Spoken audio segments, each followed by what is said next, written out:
अरुणाचल दिव्यांगजन सुधार समिति ने विकलांग उम्मीदवार पीडब्ल्यूडी मोदांग याब्यांग की नियुक्ति को अस्वीकार करने के फैसले पर एपीपीएससी के प्रति कड़ा असंतोष व्यक्त किया है। हाल ही में एक ब्रीफिंग के दौरान एडीआरसी सदस्यों ने अस्वीकृति के लिए कमीशन रेशनल की आलोचना की, इसे निराधार और सारहीन बताया। एडीआरसी सदस्यों ने तत्काल सुधारात्मक कार्रवाई की आवश्यकता पर बल दिया और तर्क दिया कि अस्वीकृति विकलांग व्यक्तियों के अधिकारों के बारे में अपर्याप्त जागरूकता और समझ के व्यापक मुद्दे को दर्शाती है। उन्होंने सभी उम्मीदवारों के लिए उनकी शारीरिक क्षमताओं की परवाह किए बिना उचित व्यवहार और समान अवसर सुनिश्चित करने के महत्व पर बल दिया। तो आज हम लोग का प्रेस क्लब में आने का रीज़न क्या है बोलने से आप लोग को हम बताना है। बहुत समय से आप लोग देख रहा है कि हम लोग दिव्यांग लोग कैसे करके फाइट कर रहा है।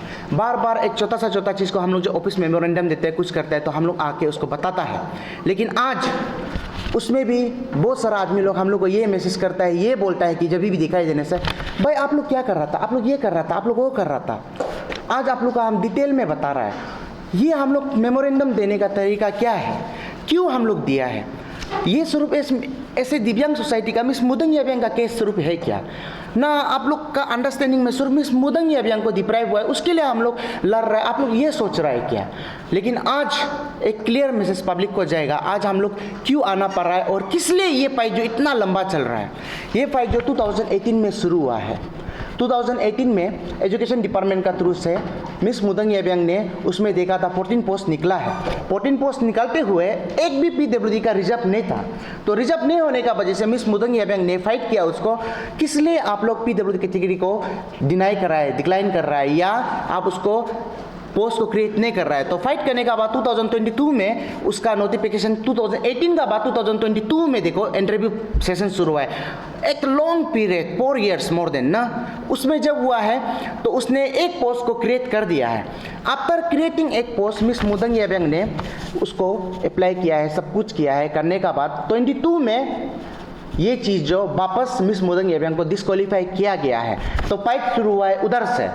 तो अभी सब लोग बोल रहे हैं कि ये तो मिस मोदांग याब्यांग का केस है। तो अभी आप लोगों का हम एक क्लियर मैसेज आज इस मीडिया ब्रीफिंग का द्वारा से हम बताना चाहता है कि कोई भी आदमी आज से क्लियरिटी रखना है ये दिव्यांगजन एडीआरसी क्या करने के लिए लड़ रहा है और क्यों स्ट्रेस कर रहा है, चीज़ को इतना फाइट कर रहा है। देखो हम लोग का यहाँ में 4% रिजर्वेशन होने के लिए पीडब्ल्यूडी कैटेगरी का रिजर्वेशन, जॉब रिजर्वेशन होने के लिए बोल के रखा है, तो उसको भी हमारा department, various department of Arunachal Pradesh में जितना है उन लोग जो ये चीज़ को मालूम नहीं है और आज हम उन लोग को ब्लेम भी नहीं करेगा। यहाँ का थ्रू से ये मैसेज जाना है उन लोग को, क्यों ब्लेम नहीं करेगा बोलने से अरुणाचल में दिव्यांग का बारे में लेकर के, पर्सन विद डिसेबिलिटी का लेकर के अवेयरनेस ही नहीं है। पहला बात, कितना आदमी लोग को, दुकान वाला, इवन फार्मेसी वाला लोग को, डॉक्टर को भी बहुत कम मालूम होता है ये चीज़ को। बहुत लोग कि ये लोग को कैसे ट्रीट करेगा, कैसे करके हेल्प करेगा, बहुत कम। बैंक वाला लोग को भी मालूम नहीं होता है। तो मिस मोदांग याब्यांग ने ये चीज़ को स्ट्रेस करते हुए, देखते हुए, इंडिविजुअली ये चीज़ को पूरा दिव्यांग के लिए काम करने के लिए इसने आवाज़ उठाया है। आवाज़ उठाया है, उसने कहा कि डिपार्टमेंट को, एपीपीएससी वाला को आप आरटीआई मार के बहुत सारा रिजल्ट निकाल के उसका आउटकम निकालते हुए उसने बोला है किस लिए हम लोग का रिजर्वेशन नहीं होता है। पहला उसने ये बोल दिया रिजर्वेशन क्यों नहीं होता है, तो इसके लिए उसने बहुत फाइट करते हुए रिजर्वेशन भी लेके आया है 4% को। अभी वेरियस डिपार्टमेंट में आप लोग देखेगा जो लेटेस्ट अपडेट हो रहा है वो भी किस लिए हो रहा है, एडीआरसी का थ्रू का वजह से। हम लोग दिन रात एक करके ऑफिस टू ऑफिस हर जगह में मेमोरेंडम सबमिट करते हुए किया है। और दूसरा बात आपको देखो 12 जून में मिस मोदांग याब्यांग का 2024 में ये सिविल इंजीनियर का उसमें भी पोस्ट था पीडब्ल्यूडी का, जो उसमें भी हम लोग ने फाइट किया है। जो कि हालांकि वो 4 पोस्ट होना था, तो 4 पोस्ट होना था तो उसमें भी 3 पोस्ट दिया गया है।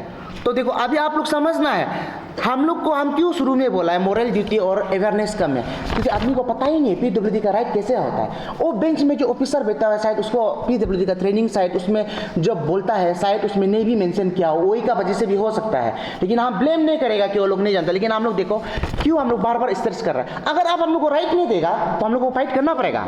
तो इसके लिए उसमें भी हम लोग उस दिन मेमोरेंडम दिया हुआ है, फाइटिंग कर रहा है उसमें भी अभी तक कि हम लोग को 4 पोस्ट होना है। और उसका साथ में अभी आप देखो उसका बाद में एपीपीएससी में 20 मिनट्स देना है हम लोग का हैंडीकैप को, क्योंकि देखो हम लोग पहला बार चलने के लिए तकलीफ होता है। और हम लोग का देखो आप लोग सोचता है ना कि हम लोग जो पैर खराब है तो हाथ तो टिक के लिख सकता है, ऐसे नहीं होता है। जब बॉडी का एक पार्ट खराब होता है ना, उस समय में हम लोग को उसका साइड इफेक्ट पड़ता है हम लोग को बॉडी में, इसलिए हम लोग डिफरेंटली एबल है।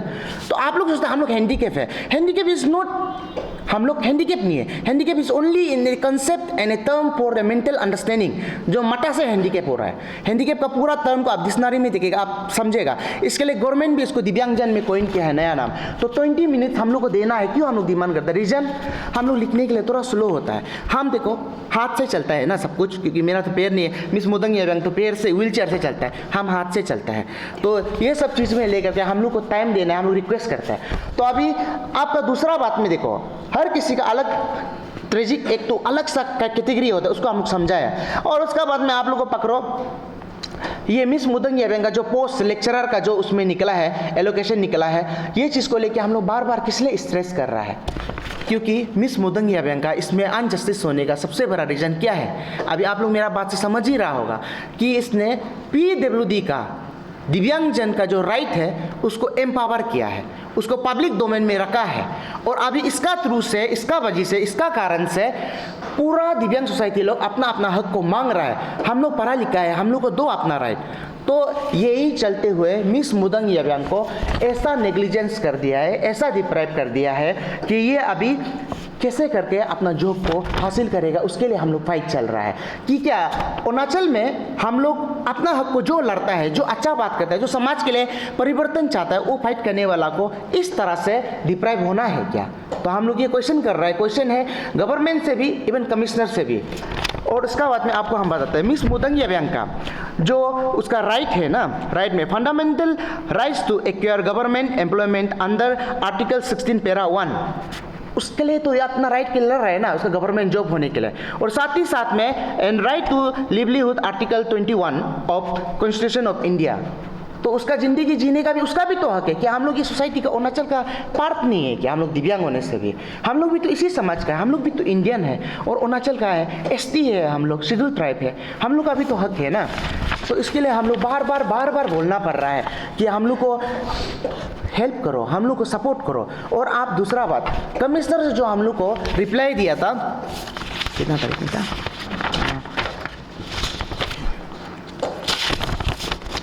कमिश्नर का तरफ से हम लोग को 12 जून में 2024 को, यही महीना में हम लोग को रिप्लाई दिया है। तो रिप्लाई में हम लोग उसको हम लोग अभी भी कंडेम करता है। That reply is baseless. आज मैं लिखा काम से ADRC प्रेसिडेंट डिक्लेयर करता हूँ कि उसका जो रिप्लाई है वो बेसलेस है। और उसको भी हम अभी थोड़ा बाद में आगे में हम बताएगा, क्योंकि बेसलेस है बोलने से आदमी लोग पता नहीं चलते किस लिए बेसलेस, उसको भी हम बता देगा क्यों बेसलेस है, और वो क्यों हम लोग का हक में नहीं है, और वो क्यों हम लोग का कानून का अंदर में नहीं है। क्योंकि हम लोग ऐसे बेकार का बात नहीं करेगा, हम लोग टू द पॉइंट, जो हम लोग को प्रोविजन हम लोग को सेंट्रल गवर्नमेंट और स्टेट गवर्नमेंट की तरफ से दिया गया है वही चीज़ को हम लोग क्वेश्चन करेगा। और इसका बाद में आप लोग को हम ये भी बोल देता है, मिस मोदंग याब्यांग का जो कमिश्नर का साथ में टारगेटेड हुआ है, वो टारगेटेड भी इसीलिए हुआ है कि कम्युनिटी इशू को मोदंग याब्यांग ने ज़्यादा मालूम हो गया RTI मार के, तो इसका वजह से इसको बहुत हैम्पर पड़ रहा है। तो आदमी लोग सोचता है ना, ये तो PWD है, इसको तो जॉब मिल जाना चाहिए, जॉब तो रिजर्व है। तो आपको हम यही बोल रहे हैं, जॉब रिजर्व है, एक ही लोन कैंडिडेट है, मिस मोदंग याब्यांग है, एक ही आदमी है ये, और इसका ओपोनेंट भी नहीं है। पहला बात समझने का बात ये है, पब्लिक लोग पहले से सोच रहे हैं ना, मिस मोदंग याब्यांग लड़ रहा होगा, फेल हो गया होगा, सोचा होगा बहुत लोग, जो ये तो फेल होके पास नहीं होके शायद वो PWD का कैटेगरी का जो अंदर में प्रोविजन होता है उसको जबरदस्ती मांग रहा होगा। सब लोग मतलब हम लोग का ब्रीफिंग को सुन के अच्छे से नहीं समझ के ऐसा सोच रहा होगा। लेकिन आज एक मासिव प्रेस ब्रीफिंग का द्वारा से हम ये बता रहे हैं, मिस मोदंग याब्यांग जो फेल नहीं हुआ है, वो वाइवा तक पहुंच गया है। आप लोग समझो, वाइवा तक पहुंच गया है, सब कुछ होने का बाद मिस मोदंग याब्यांग को वाइवा में ये फाइल लिया है। एग्जाम्पल ऐसे ही दिखा देता है। आज डेमोन्स्ट्रेशन भी चाहिए ना, पब्लिक को समझना पड़ेगा। आप लोग जैसे ऑफिसर मीडिया फ्रेटर्निटी में बैठा हुआ है, ऐसे ही आया आप इंटरव्यू लेने के लिए, जैसे व्हील चेयर से अंदर घुसा है, दिखाया है, इसको क्या बोला, रिस्पॉन्स क्या है? आपको तो इंटरव्यू लेने जरूरी नहीं है, क्योंकि आप सिंगल कैंडिडेट है, लोन कैंडिडेट, सिंगल आदमी है, PWD कैटेगरी का, आपका तो कोई ओपोनेंट भी नहीं है। ऐसा बोल के मिस मोदंग याब्यांग का फाइल को भी चेक नहीं किया है, फाइल को भी चेक नहीं करके वहाँ से बाहर निकाल दिया। हो जाएगा, आप फिक्र मत करो, घर जाके रिलैक्स हो जाए, आपको नौकरी मिल जाएगा। तो आज देखो कितना बड़ा खामियाजा भुगतना पड़ रहा है। और उसमें बिना इंटरव्यू लेते हुए उस लोग ने मार्क भी चढ़ा दिया मिस मोदंग याब्यांग को। वाइवा का जो मार्क होता है। और हम अभी आप लोग को हम और एक चीज़ को स्ट्रेस करना चाहता है आज, क्योंकि ये चीज़ को मीडिया फ्रेटर्निटी आप लोग भी ये चीज़ को हम आप लोग आशा करता है, होप करता है, ये चीज़ जो अगर आप लोग भी कंसर्न अथॉरिटी को ये क्वेश्चन नहीं पूछेगा, कल में ये दिव्यांग सोसाइटी के लिए एक तो डार्क पीरियड शुरू हो जाएगा। डार्क पीरियड क्यों शुरू हो जाएगा बोलने से, ओलू का जो रिप्लाई है कमिश्नर का तरफ से जो रिप्लाई आया है, वो रिप्लाई में वो लोग जो हम लोग का एक तो राइट होता है प्रोविजन, वो लोग का पैरा 11 का जो 1 है वो अमेर डेटेड 31 मई 2019 regarding the relaxation of standard of suitability for PWD candidate. इसका रिप्लाई में वो लोग क्या बोल रहा है, आप लोग ये वाला जो हम कोइन किया हम और एक बार बता दे रहा है 2019 regarding the relaxation of standard of suitability for PWD। ये एक आप लोग भी गूगल में सर्च करके देखो, इसमें कहीं ये नहीं कहा गया है कि डिसेबल वाला आदमी को डिसेबिलिटी का जो सर्टिफिकेट होता है उसमें रिलैक्सेशन दो बोल के, इसमें ये नहीं कहा गया। इसमें क्या कहा गया है, उसमें क्लियरली स्टेटेड है कि एक डिसेबल आदमी जो हम लोग जैसा जो दिव्यांग है, हम लोग लोकोमोटो वाला है, कान जिसका खराब होता है, डेफ ब्लाइंड होता है, उस लोग को एक होता है जब आप जॉब देने जाता है उसमें एक क्राइटेरिया मांगता है कि आप ये डिग्री लाओ, आप एक्सपीरियंस सर्टिफिकेट लाओ। लेकिन हम लोग दिव्यांग होने का वजह सिर्फ क्वालिफिकेशन होता है डिग्री, लेकिन एक्सपीरियंस सर्टिफिकेट नहीं हो पाता है साथ में, तो उसको रिलैक्स करो बोल के उसमें रिलैक्सेशन देना है बोल के ये एक्ट में लिखा हुआ है। और ये एक्ट में ये भी लिखा है कि अगर कोई कैंडिडेट नहीं है तो लोन कैंडिडेट है, एक सोलो कैंडिडेट है, तो उसको जॉब को कैरी फॉरवर्ड नहीं करना है, वो कैंडिडेट को उसमें रिप्लेस करना है।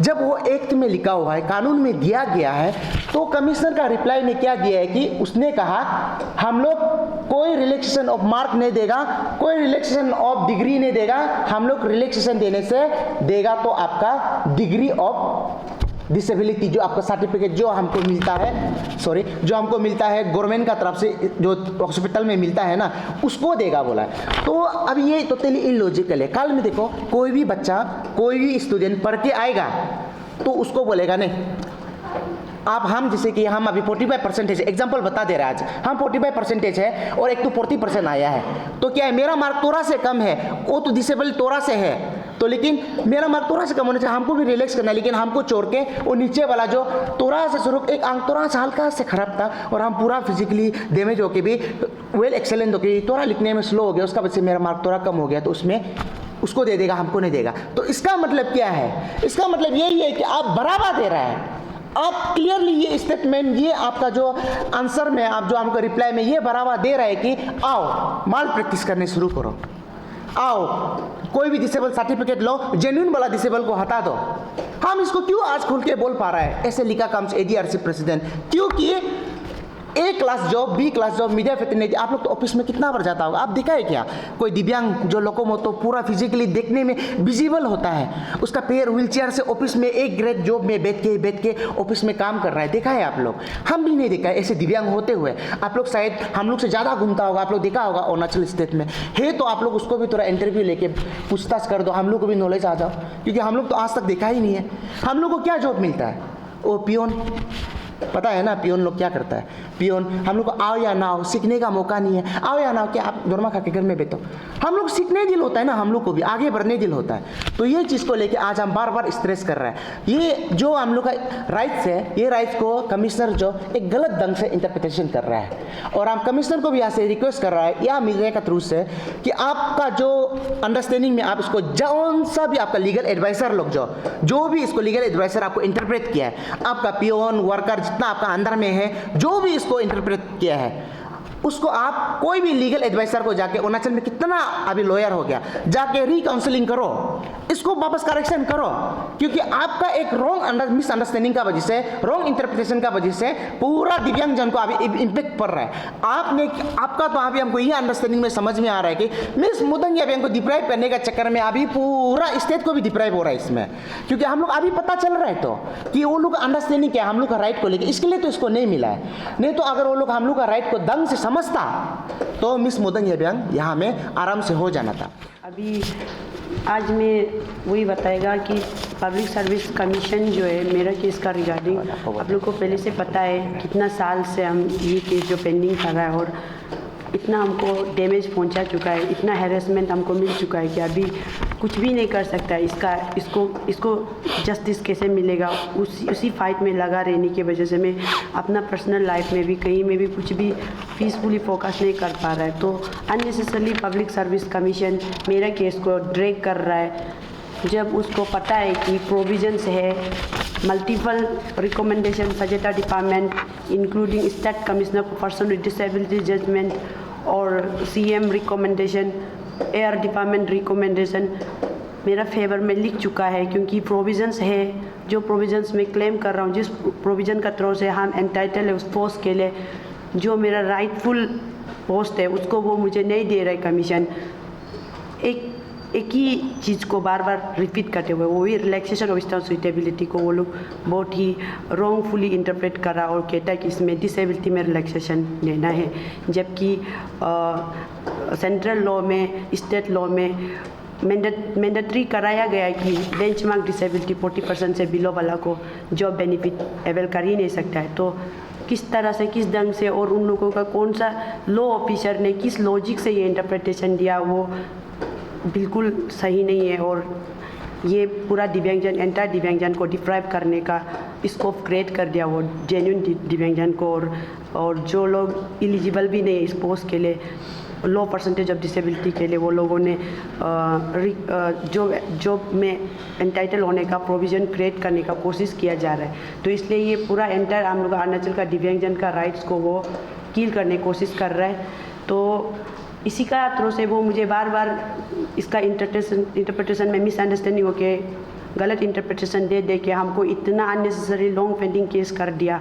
तो इसलिए मैं पब्लिक सर्विस कमीशन को मैं रिक्वेस्ट करता हूँ, ऑलरेडी उसको पता है, उन लोग का मेंबर है जलास पाटिल सर, अगर कमीशन को चेयरमैन सर को, वो एक एकेडमिशियन है, मेरा उससे कोई पर्सनल प्रॉब्लम नहीं, पर्सनल कोई इनमिटी नहीं है, मैं बस अपना हक मांग रहा हूँ। सर का कहना था कि मीडिया में क्यों आता है, मीडिया में आने बिल्कुल मन नहीं है, क्योंकि मैं भी खुद एक इतना कॉन्फिडेंट नहीं है, मैं इतने अच्छा स्पीकर भी नहीं है, फिर भी मुझे पब्लिक का सामने में मीडिया का थ्रू में मजबूरन रोज़ आना पड़ता है।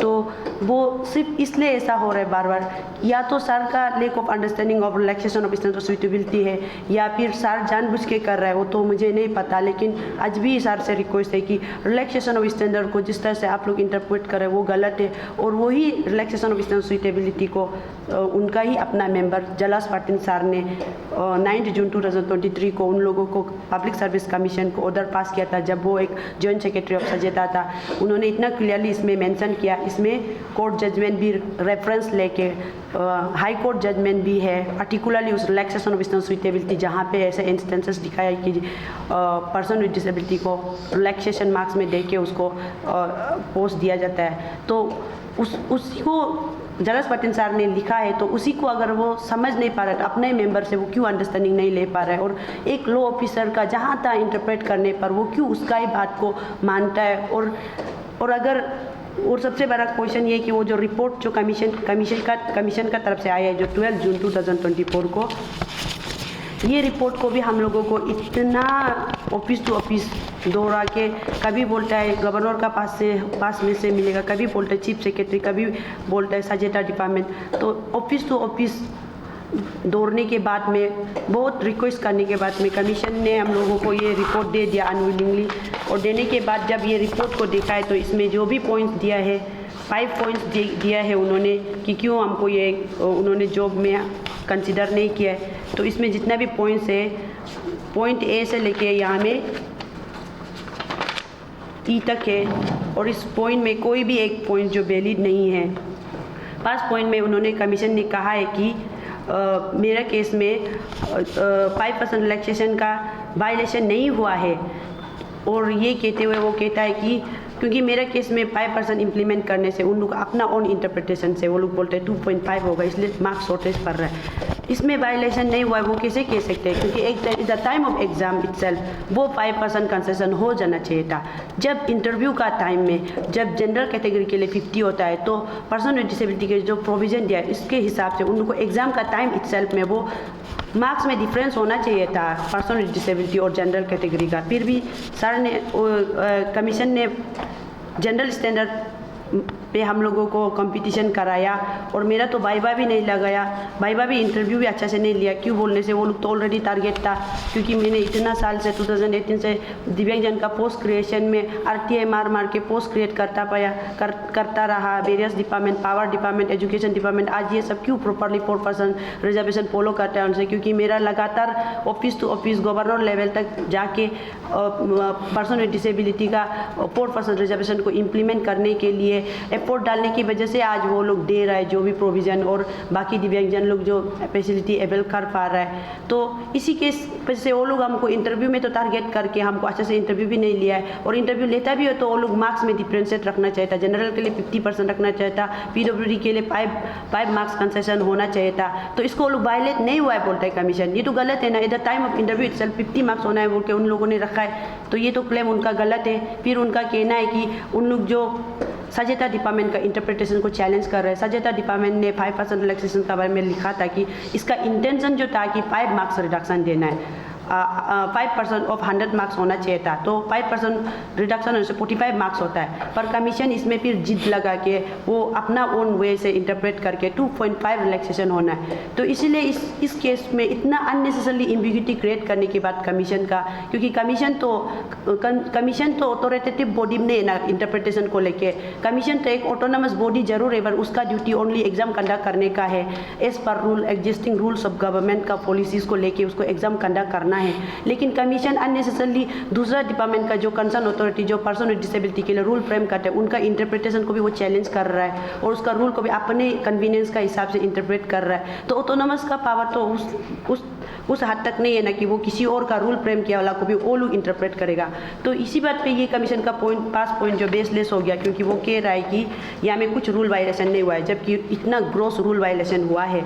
तो सेकेंड पॉइंट में वो public service commission point B में कहा है कि वेरियस रिप्रेजेंटेशन वो जो गवर्नमेंट से मिला है, लाइक सजेता, आप लोग को सबको पता है सजेता AR डिपार्टमेंट और CM ने भी रिकमेंड किया है, हमारा ऑनरेबल CM भी उनका टाइम में, और चीफ सेक्रेटरी, और जितना भी मेरा इसको रिलैक्सेशन ऑफ स्टैंडर्ड सुइटेबिलिटी को लेके उनको रिकमेंडेशन लिखा था, उसको लेके वो कहता है कि ये जो इसको इसलिए नहीं मान रहा है क्योंकि इसमें रिलैक्सेशन ऑफ मार्क्स नहीं होना है, इसमें डिसेबिलिटी में रिलैक्सेशन होता है। वो कितना रॉन्ग इंटरप्रिटेशन कर दिया, इससे करके वो पूरा एंटायर दिव्यांगजन का राइट्स को डिप्राइव करने की कोशिश करे, क्योंकि जेन्युइन PWD को मौका मिलेगा ही नहीं अगर वो डिसेबिलिटी में रिलैक्सेशन देगा। तो दूसरा पॉइंट वो ये भी कह रहा है कि इसमें because of the use of May word, वो लोग इसको मे वर्ड होने की वजह से वो लोग इसको इंटरप्रेट करने में उन लोग को इंटरप्रिटेशन में इसमें मे वर्ड की वजह से वो लोग जो इसको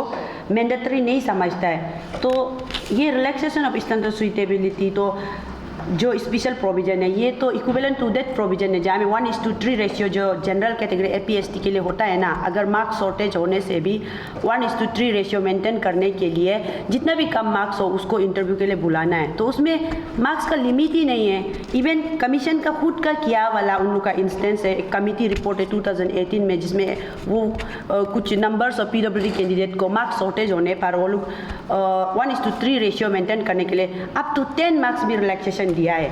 और ये इसमें मे वर्ड तो है, लेकिन इसका मतलब ये थोड़ी ना कि वो इस मे वर्ड का वजह से वो एक मैंडेटरी वाला प्रोविज़न नहीं है ऐसा कि वो हमको तुम्हारे साथ इनजस्टिस हुआ है तो होने दो, मे वर्ड के वजह से हम आपको इनजस्टिस को, मेरा पास कोई कंपल्सन नहीं कि हम तुमको जस्टिस डिलीवर करेगा, ऐसा तो नहीं कह सकते हैं ना, क्योंकि ये उनका डिस्क्रिशनरी पावर है। कमीशन को इंटरप्रिटेशन देना जो कंसर्न अथॉरिटी का ड्यूटी था वो कर दिया, जिसको रिकमेंडेशन करना कर दिया। अभी कमीशन अगर वो कहता है कि वो ऑटोनमस बॉडी है तो वो ऑटोनमस बॉडी है तो उसका पास डिस्क्रिशनरी पावर है, और जो वो पहले भी ऑलरेडी बहुत लोगों को कर चुका है रिलैक्सेशन देके डिस्क्रिशनरी पावर अप्लाई करके, जो वो अप टू 10 मार्क्स में रिलैक्सेशन देके PWD कैंडिडेट्स लोगों को वो इंटरव्यू तक बुलाया है। तो वही डिस्क्रिशनरी पावर को मेरा केस में वो यूज़ नहीं करना चाहता है, तो वो क्यों सेलेक्टिव वॉइस कर रहा है, क्यों वो मेरा साथी इतना टारगेट करके हमको कर रहा है, सिर्फ इसलिए कि मैंने पर्सनलिटी के राइट्स के लिए स्टैंड किया है, उसका रूल्स को प्रॉपर इम्प्लीमेंटेशन के लिए फाइट किया है, सिर्फ इसलिए हमको इतना टारगेट क्यों कर रहा है। तो ये भी उसका कमीशन का पॉइंट जो बेसलेस है। और उसका बाद वो कहता है कि ये ये relaxation of standard third number point में वो कहता है कि ये सिलेक्शन प्रोसीड्यूर जो कंप्लीट हो गया ना, तो इसलिए वो जो रिक्रूटिंग ये जो जिस पोस्ट के लिए अभी हम मांग कर रहा है उस पोस्ट के लिए जो रिक्रूटमेंट प्रोसेस जो ख़त्म हो गया, क्यों बोलने से वो एजुकेशन डिपार्टमेंट में रिक्वेजिशन के लिए फ्रेश एडवर्टाइजमेंट के लिए भेज दिया पब्लिक सर्विस कमीशन को। लेकिन ये तो नया बात नहीं है, ये तो उसी टाइम जब 2022 में मेरा इंटरव्यू हुआ था और मेरे साथ अनजस्ट वाइवा में डिस्क्वालीफाइड हमको किया गया था, उसी टाइम में तो एजुकेशन डिपार्टमेंट ने उनको ये पोस्ट रिटर्न भेज दिया था। क्यों भेज दिया? क्योंकि पोस्ट खाली पड़ा रहे, तो अगर PWD कैंडिडेट अवेलेबल है तो जल्द से जल्द रिक्रूटमेंट होने के लिए, तो इसलिए ये पोस्ट को वापस भेजा गया। लेकिन उस टाइम से कभी भी न्यू कमीशन ने या पुराना कमीशन ने जब भी मैं मेरा मेरा ये पोस्ट के लिए जब फाइट करते समय जितना भी ऑफिस टू ऑफिस दौड़ किया और कमीशन का पास में मल्टीपल रिप्रेजेंटेशन सबमिट करके और बार बार ऑफिस जब किया, उन्होंने कभी नहीं बोला कि उन लोगों को इससे प्रॉब्लम होगा कि एडवर्टाइजमेंट के लिए रिक्विजिशन के लिए आ गया। तो उसको आज वो एक नया बहाना कैसे बना सकता है? अगर यही बात है तो कमीशन को उसका ड्यूटी जो है वो रिकमेंड करके तो देखो, क्योंकि इसमें तो दिया है, प्रोविजंस है, इविडेंट है, स्ट्रॉन्ग इविडेंट है कि मुदांग याब्यांग का साथ में डिप्राइवेशन हुआ है, तो वो उसी बेस पे लिख के कि वो न्यू कमीशन ने डिप्राइवेशन किया है तो रिकमेंड, मेरा नाम एक बार रिकमेंड करने से उसका क्या जाता है कमीशन का? तो वो तो एजुकेशन डिपार्टमेंट का ऊपर है ना कि वो मुझे अपॉइंटमेंट लेवल में अपॉइंटमेंट देगा। तो उसको वो नहीं करके डायरेक्ट प्री एजम्पशन कर दिया कि ये पोस्ट तो एडवर्टाइजमेंट के लिए दिया, तो हम लोग जो बाउंड है उसको एडवर्टाइजमेंट के लिए। अभी देखो कमीशन कभी बोलते हैं वो ऑटोनोमस बॉडी है, उसको कोई इंस्ट्रक्शन नहीं दे सकता है। अभी इस बात पर वो बोलता है कि हम लोग bound to follow that instruction.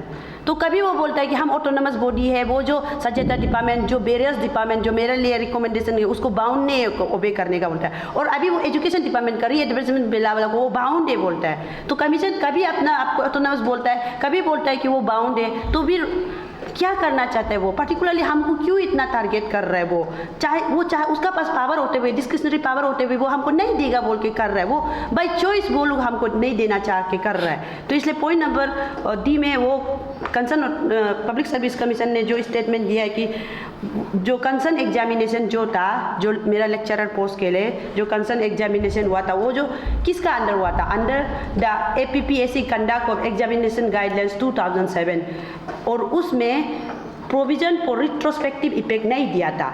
इसी के वजह से वो जो वापस जो पुराना कमीशन ने मेरा साथ अनजस्ट किया उसको वो अंडर नहीं कर सकेगा, क्योंकि उस conduct of guidelines APPSC conduct of exam guidelines 2007 में रिट्रोस्पेक्टिव इफेक्ट के लिए प्रोविजन ही नहीं है, वो ऐसा कह रहा है। तो ये बात को अगर कमीशन इतना सा बात के लिए था तो वो इतना दिन से हमको इतना साल से ऑफिस टू ऑफिस क्यों भटकाया, इतना रूल इंटरप्रिटेशन करके लाने के लिए क्यों बोला? जब न्यू कमीशन पास बन गया जनवरी मंथ को, तब से कमीशन ऑफिस में लगातार जाता रहा और हमेशा उन्होंने एक्सक्यूज देता रहा कि उसको रिलैक्सेशन प्रोविजन को लेके कंफ्यूजन है, अंडरस्टैंडिंग नहीं है। कभी बोलता है वो लोग कुछ AG एडवोकेट जनरल से ओपिनियन लेगा, और कभी बोलता है वो लोग state commissioner for person with disability का जजमेंट आने का बाद उसका रिकमेंडेशन को देख के वो डिसीजन लेगा। तो ऐसे करके अननेसेसरली खींचा, इतना डिले खींचा। उसका ऐसे कहने पर भी हम state commissioner for person with disability से भी जजमेंट आने के लिए कितना बार उसका ऑफिस गया, सर आप कब जजमेंट पास करेगा, क्योंकि कमीशन जो बोल रहा है कि आपका रिकमेंडेशन आने का बाद वो लोग इसको देखेगा। फिर वो एडवोकेट जनरल का भी नाम लिया कि अगर वो आप ओपिनियन देगा तो उसका ओपिनियन के हिसाब से वो लोग करेगा। उसका ऐसे कहने पर भी एडवोकेट जनरल को भी इवन हम लेटर लिखा, उसका पास भी पर्सनली जाके मिला।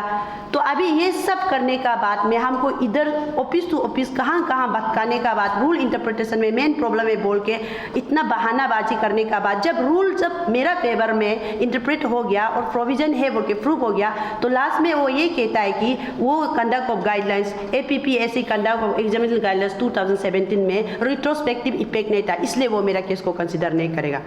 यही बात को कहने के लिए इतना टाइम क्यों लगाया? आप वो बात पहले भी तो बोल सकते हैं ना, और अभी आप वो बात कहता भी तो क्वेश्चनेबल है आपका ये स्टेटमेंट, जो क्यों बोलने से वो कंडक्ट ऑफ गाइडलाइंस 2017 जिसको आप इतना क्लेम कर रहे हो, जिसको आप अपना लिए इतना स्ट्रॉन्ग बेस बना के बोल रहे हैं कि रिट्रोस्पेक्टिव इफेक्ट नहीं होने की वजह से आप मेरा केस को रिकंसिडर नहीं कर सक रहे हैं, तो वही कंडक्ट ऑफ गाइडलाइंस में APPSC कंडक्ट ऑफ गाइडलाइंस 2017 में रूल नंबर 43 सब रूल 2 में दिया गया है, प्रोविजन दिया है कि कमीशन जो भी मेरिट लिस्ट सिलेक्शन लिस्ट बनाएगा वो गवर्नमेंट का एग्जिस्टिंग रूल को जो स्पेशल कैटेगरी को के लिए जो प्रोविज़न दिया है, कंसेशन रिलैक्सेशन प्रोविज़न दिया, वो सबको मेंटेन करते हुए वो मेरिट लिस्ट बनाएगा। लेकिन उसने ऐसा नहीं किया।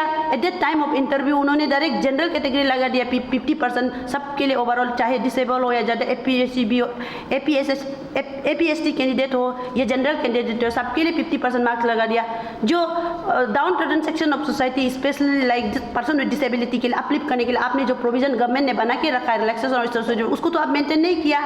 तो आपने जब चाहे अपना कंडक्ट ऑफ गाइडेंस का रूल वायलेट किया और जब चाहे आप ये शो ऑफ कर रहा है कि आप उस कंडक्ट ऑफ गाइडलाइंस में रिट्रोस्पेक्टिव अपील नहीं होने का वजह से मजबूर है, नहीं कर पा रहा है। अगर आप कहता भी है कि रिट्रोस्पेक्टिव इफेक्ट आप करने का प्रोविजन नहीं दिया उस कंडक्ट ऑफ गाइडलाइंस में, तो द क्वेश्चन इज क्या उसमें ये भी तो नहीं लिखा ना सर कि आप जो रिट्रोस्पेक्टिव इफेक्ट नहीं करना है बोल के भी नहीं लिखा है। आप जिस इन केस ऑफ रूल वायलेशन, जब कमीशन से इतना बड़ा नेग्लिजेंस हो गया, इतना बड़ा रूल वायलेशन हुआ है, तो रिट्रोस्पेक्टिव इफेक्ट नहीं जाना है बोल के भी तो नहीं लिखा ना। गलती कमीशन हुआ है तो सुधार कौन करेगा? कमीशन ही तो करेगा ना। तो आपका जस्ट ड्यूटी है कि rule as per rule existing rule violate हुआ कि नहीं और प्रोविजन है कि नहीं, उसको चेक करके आप मेरिट लिस्ट बनाना है। तो वही चीज़ मेरा केस में मिस आउट हो गया है, उसी को आप आज रीचेक करके एज पर प्रोविजन अपॉइंटमेंट के लिए रिकमेंडेशन लिखना आपका ड्यूटी है, आपका रेस्पॉन्सिबिलिटी है। तो उसको आप क्यों नहीं कर रहे हैं? तो ये जो बेसलेस जो कमीशन जो लास्टली हम अपना हथियार बना के कह रहे हैं कि रिट्रोस्पेक्टिव इफेक्ट है, ये भी गलत है, क्योंकि उसमें लिखा भी नहीं है कि रिट्रोस्पेक्टिव इफेक्ट आप नहीं जाना है। अगर ऐसा लिखा है तो आप क्यों सपोर्टिंग डॉक्यूमेंट इसका साथ नहीं दिया?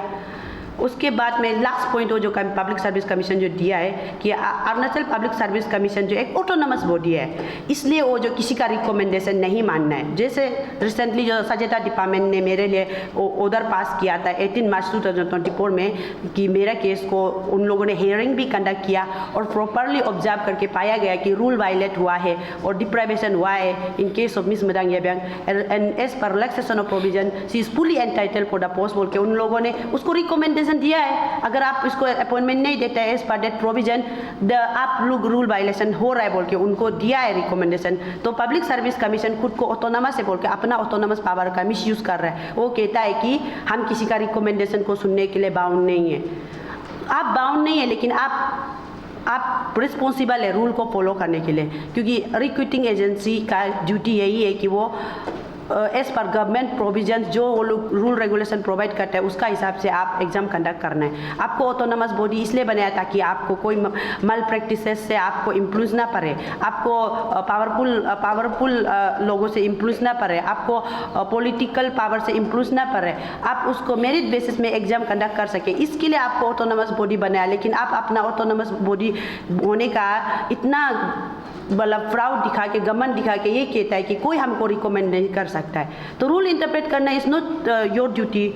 आप क्यों दूसरों का रूल इंटरप्रिटेशन जो कर रहा है उसको भी आप चैलेंज करता है? तो ऐसे अननेसेसरली चैलेंज करके वो मुझे मजबूर कर रहा है, या फिर हमको डेमोक्रेटिक मूवमेंट उतारने में मजबूर कर रहा है, या फिर हमको कोर्ट केस अननेसेसरली लेंदी लीगल एक्सपेंडिचर करने देने के लिए वो चाहता है, जिसमें सालों लग जाएगा, 8 to 9 years लग जाएगा इसको फाइट करके। और ऑलरेडी RTI रिप्लाई से जितना भी मैंने पब्लिक सर्विस कमीशन से RTI मारा है, इतना सारा सिमिलर केसेस है जहाँ में 5-6 PWD को इतना हैरेसमेंट वो लोग दे चुका है, कोर्ट केस का चक्कर कटवा के, और उसका जेन्युइन होने पर भी उसको अननेसेसरली सुप्रीम कोर्ट लेवल तक वो लोग चैलेंज कर रहा है। और ऐसे करके भी उन लोग का पेपर में, डिसेबल पर्सन का पेपर में जजमेंट इतना लेटली आ जाता है, तो उसका क्या यूज़ है? क्योंकि जस्टिस डिनाइड का इक्विवेलेंट ही हो गया। और इससे ऐसे बहुत PW कैंडिडेट है मेंटल टॉर्चर खा के वो लोग जस्टिस उन लोग का पेपर में होने का बाद भी द लास्ट वो लोग उन लोग डेथ हो जाता है, क्योंकि मेंटल टॉर्चर खा के। तो पब्लिक सर्विस क्यों सेम चीज़, सेम साइकिल को रिपीट करना चाहता है? तो इसलिए हम लोग ये जो कमिटी, जो पब्लिक सर्विस कमीशन ने कमिटी रिपोर्ट बनाया है उसको बिल्कुल एक्सेप्ट नहीं करता है, क्योंकि इसमें एक भी वैलिड पॉइंट नहीं है। और अगर ये कमिटी रिपोर्ट, ये तो जिस तरह से वो लोग कमिटी रिपोर्ट हम लोग को दिया है, ये बहुत ही डाउटफुल है। क्यों बोलने से 2008 में जब सिमिलरली ऐसा हुआ था, रिलैक्सेशन प्रोविज़न इम्प्लीमेंट करके कुछ पीडब्ल्यूडी कैंडिडेट को अप टू 10% रिलैक्सेशन दिया था। उसमें वो लोग कमिटी मीटिंग बैठा है, कमिटी बैठ के जो भी उस कमिटी में मेंबर है सब ने साइन किया उस कमिटी रिपोर्ट में, और यहाँ में एक भी मेंबर का साइन नहीं है। ऐसे रिपोर्ट झूठ मूठ का रिपोर्ट तैयार कर दिया और इसमें सेक्रेटरी मैडम का नाम से इशू कर दिया, और सेक्रेटरी मैडम भी इतना बड़ा IRS इतना ब्यूरोक्रेट्स होके कैसे इतना रूल को जहाँ तहाँ किसी लॉ ऑफिसर का इंटरप्रेट करने पर वो उसको अप्रूवल कर दिया। बहुत ही क्वेश्चनेबल है ये जो रिपोर्ट जो, तो इसको एक्सेप्ट नहीं करता है हम लोग, और कमीशन ही हम लोग को मजबूर कर रहा है डेमोक्रेटिक मूवमेंट उठाने के लिए और कोर्ट केस लिया जाने के लिए। तो वो ऑलरेडी एग्जॉस्ट हो चुका है। तो पब्लिक सर्विस से हम रिक्वेस्ट करते हैं अननेसेसरली और ड्रैग मत करो। जब आप रूल को समझ नहीं आता है तो आप अपने मेंबर जनरल पार्टी से भी आप अंडरस्टैंडिंग ले सकता है, एंड आप दूसरा जो भी एडवोकेट है उन लोग से आप अंडरस्टैंडिंग ले सकता है। आप एक ही लॉ ऑफिसर का कहने पर आप ये सब रूल को उल्टा पुल्टा इंटरप्रेट करके पूरा दिव्यांगजन को डिप्राइव नहीं कर सकते हैं।